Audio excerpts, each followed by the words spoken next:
Scotland have made it to the USA, but what can we expect when we're there? From traffic cones to time zones, how will it be for fans and players? And how ready is America for the world's biggest sporting event?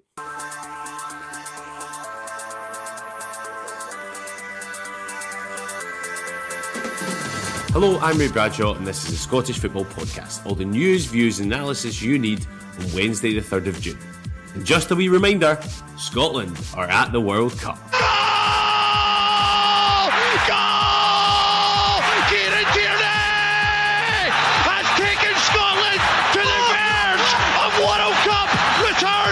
We've loved reliving it, but what do the fans face in America? And how will the players cope with the time, the travel, and the temperatures? Well, we've got a water break here. It's relatively high temperatures, certainly by Scotland's standards, so both players getting a little rest here. And just how ready is the USA itself for hosting the World? And is there signs of movement in the Celtic manager story? What I have, I think, is that I have a definite passion for the game. There's no question. I don't think that'll ever leave me. Even in my final days, I'll be popping up and saying, what's the score in a game? We'll give you the Scottish Football Lowdown. The Scottish Football Podcast from BBC Sport Scotland. Yes, hello and welcome to the Scottish Football Podcast. I'm Ray Bradshaw and I'm joined, as ever, by a brilliant guest. Today we have Stephen McGowan, Herald football writer at large, currently recording this when we record at 1:30am in Florida, out with the national team. Stephen, how's the first couple of days been out there? Busy. I think when you land, the first priority for us is finding an accreditation centre, because you get your World Cup accreditation, it's like Willy Wonka's golden ticket. It gets you into everywhere. But it's easier said than done because the signposting isn't great.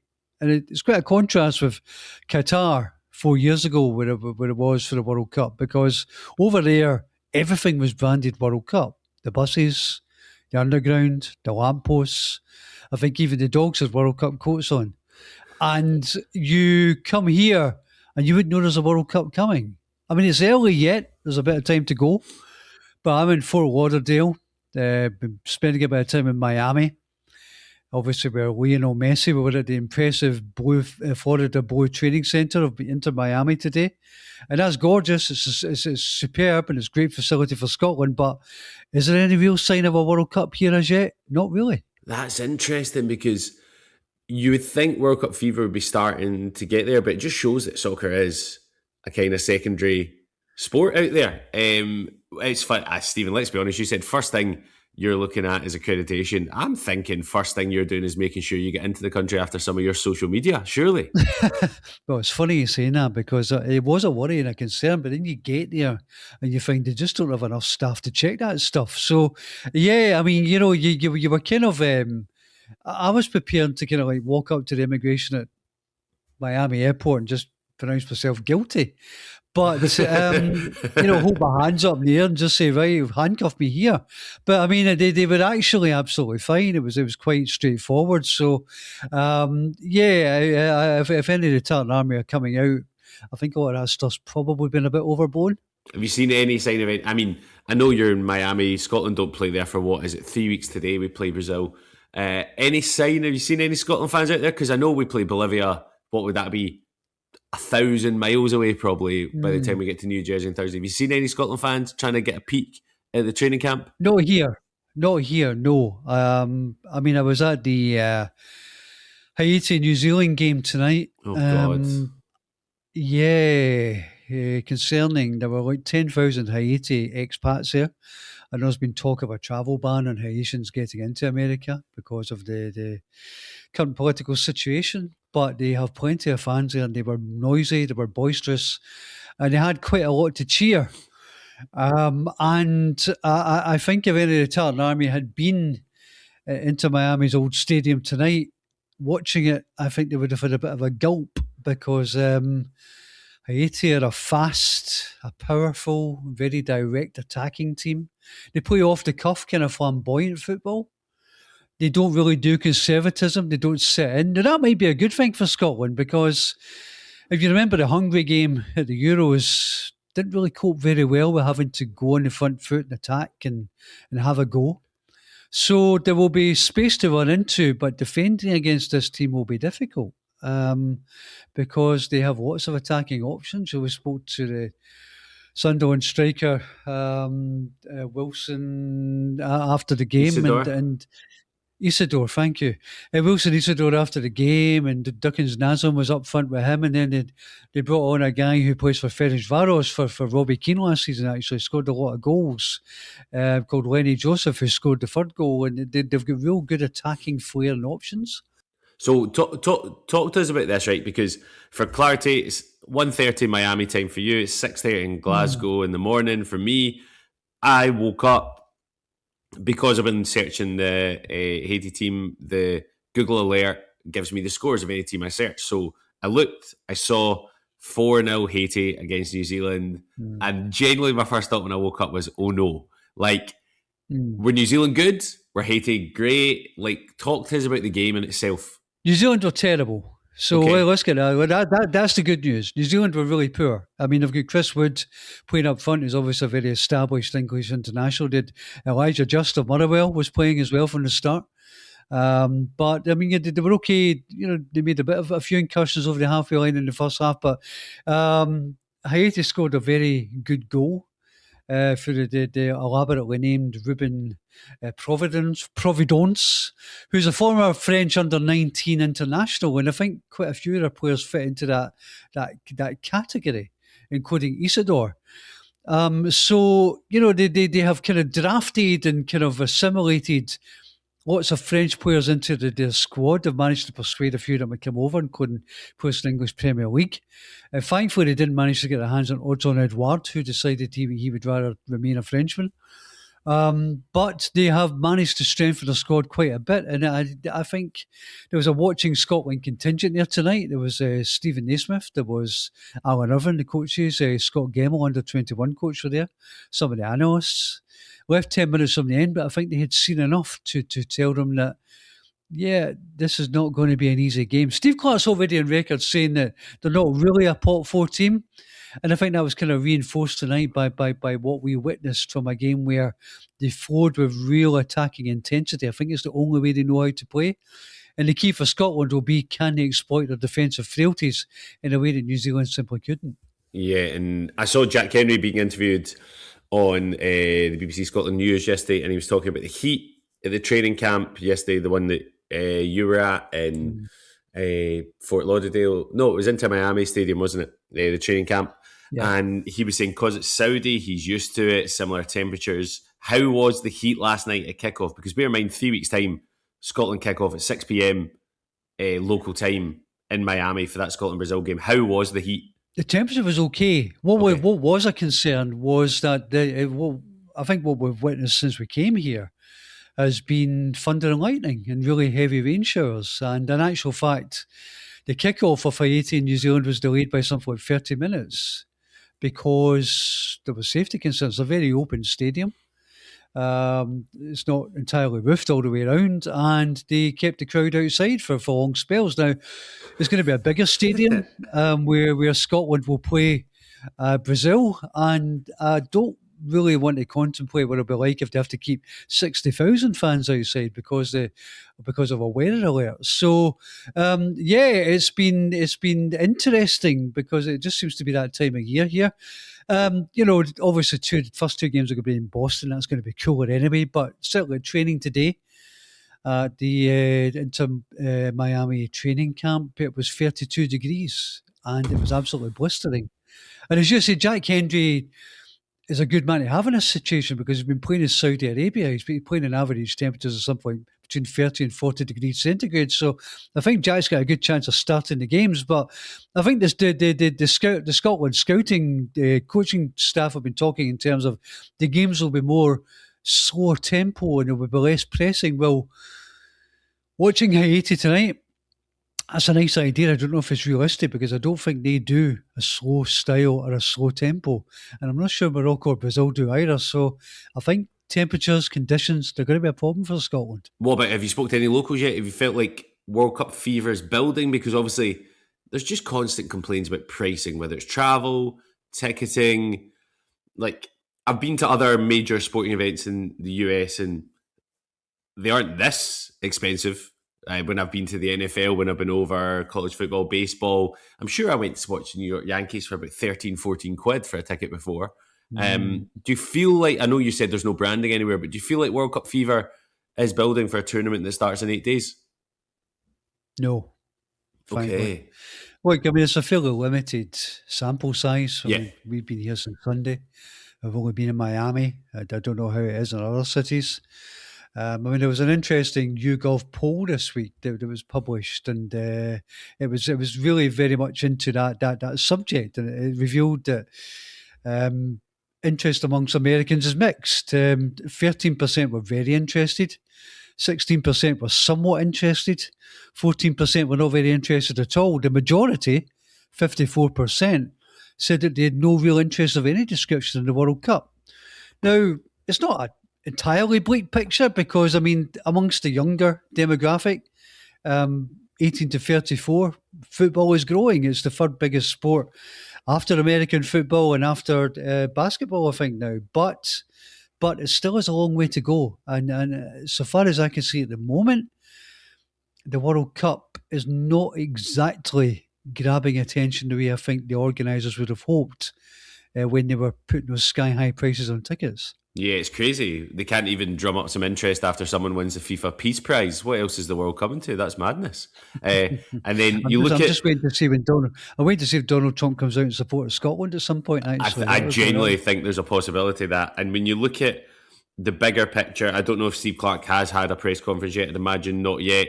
What do you expect from this Bolivia game on Saturday? Because I was on my way to Hampden. I'd been in at the camp last week on Tuesday and Thursday, and I'd spoke to Steve Clarke and he said he was expecting to make wholesale changes at half-time. He made 5, and also we lost Billy Gilmour so brutally in the first half, so 6 changes within then. The likes of McTominay, McGinn have played a lot of football. Do you think they'll play against Bolivia? Lewis Ferguson as well, or do you think they might just get a small cameo there and wrap them in cotton wool for that first Haiti game? Probably the latter, I would think. I mean, we don't know. We saw Steve Clarke today. We didn't really get into that particular topic. We'll see him on Friday before that game against Bolivia up in New Jersey. I think the Billy Gilmour thing is interesting because that will spook people, spook the management, it will spook the squad, because you have this really key, integral, important player who limps out in this warm-up game. And that's become a theme of Scotland tournaments. So if you think back, they lost Lewis Ferguson, they lost Bengan and Doak, they lost Lyndon Dykes on the last one. So losing big players has become a bit of a feature of these things for Scotland before tournaments. And now they've lost Billy Gilmour. And I think there was widespread shock, and I don't think it's an exaggeration to say people were fairly devastated about that. And if you're the players who are there now, you are going to be spooked by it. You are going to be thinking, if we saw that happening to Billy Gilmour, it could happen to us. But I think the message from Steve Clarke and Alan Irvine and his coaches is, look, you can't think like that. If you want to tackle, you have to tackle. You have to play. You have to play the game. But you're right. I mean, a lot of players have played a lot of football. I think we saw after the Euros, Euro 2024, a lot of them looked dead on their feet at the end of the season. I mean, the big performers, McTominay and McGinn, didn't quite turn up the way we did. We got so used to seeing them, and it wasn't unique to them. A lot of players were in that boat. And now you add in the conditions here, the temperatures, the oppressive nature of the heat sometimes, and you think with the quality of the opposition, it is going to be a tough physical ask. So, I hope they derive a lot from this warm-up training week in Florida, because I think they're going to need it. Yeah. But they have to be careful because there's big demands ahead. The Celtic rumour mill is in overdrive with the managerial search. Is it a straight battle between Robbie Keane and Martin O'Neill, or is he heading upstairs, Stephen? I was chatting to a Celtic fan yesterday. I can't believe this is still rumbling on. The season finished, 10, 12 days ago. Martin O'Neill has come out and straight after the game he said he didn't know if he got the energy for it, but if there was a gap he might want to do it. What's this chat there? Because Robbie Keane's a very polarising figure with the Celtic fans due to his last 2 particularly his first managerial job. Martin O'Neill's done a good job, but do you really want to give the managerial role to a 74-year-old? I saw a chat online last night on the BBC Sport website where fans could comment, and they were saying maybe an extra year and build a plan. But we've seen with this Celtic hierarchy, they're not that good at building the plans, are they? What's the latest on this, Stephen? I think if I told you I knew for sure what was happening, I wouldn't be honest. I mean, they've kept it pretty tight. I think they are talking this week to Martin O'Neill again. He's had provisional talks with Dermot Desmond, and he will speak to him again. I think they discussed various options before, and now they're still not really particularly close to an agreement. So that has to be resolved. They have to see what Martin wants to do, what they want to do with him as well. It has to suit both parties. I mean, if you're Martin O'Neill and, as you say, you're 74, you're not sure if you want to commit long term, well, you're in quite a strong position. You only commit if it suits you. And I think it will have to be a deal which really suits his lifestyle and the way he wants to live his life just now, if he can be bothered with it. And that has to be resolved. They're also speaking to Robbie Keane. As you say, he is a polarising figure. There is this Israel issue where he worked with Maccabi Tel Aviv in the background, which seems to perplex a lot of Celtic supporters. There's also the question about the fact that he was the coach of Ferencváros, who are this powerhouse in Hungarian football, and they managed to lose the league in what's regarded as a fairly one-horse league. Now, there's extenuating circumstances there over the they need to play 5 Hungarian players and so on in the team. So, he will argue his case here. But I think a lot of fans are really underwhelmed by the idea of Robbie Keane. There's one other candidate I wouldn't entirely rule out yet, even though he appeared to do it himself yesterday, and that's Craig Bellamy, the Wales manager. Now, he said in the pre-match warm-up press conference before they played against Ghana that he was committed to his job.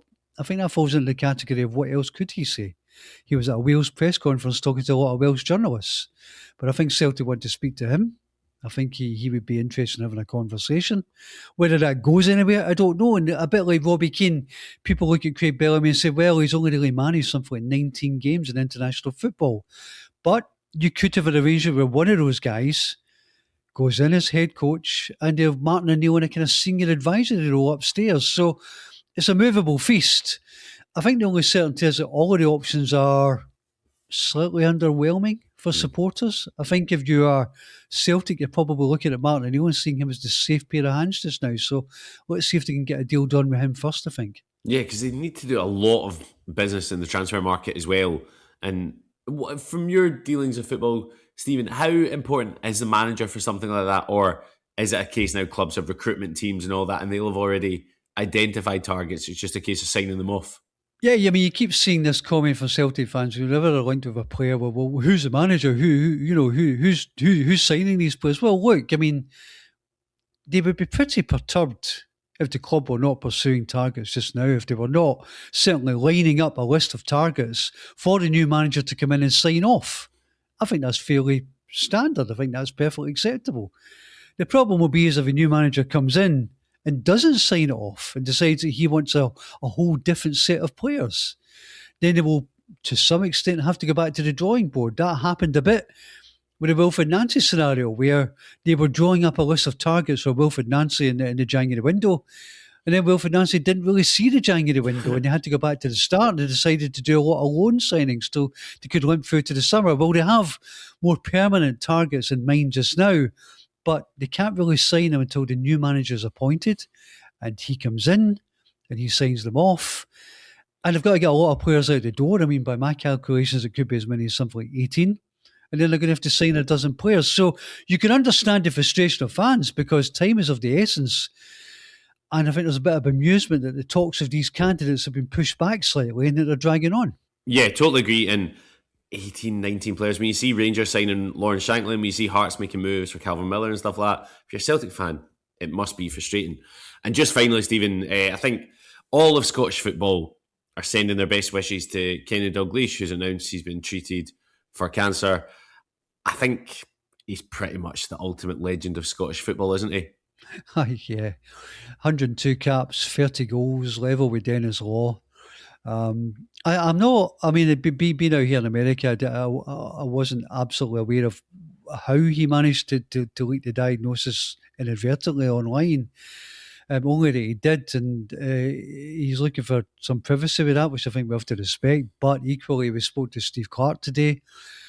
Steve Clark worked with Kenny Dalglish at Liverpool and Newcastle, and he passed on his best wishes. I think everyone will pass them on, because you're talking about a absolute icon of Scottish football, a player who I think you would be hard-pressed to find anyone who's been better in terms of the level he played at, what he achieved.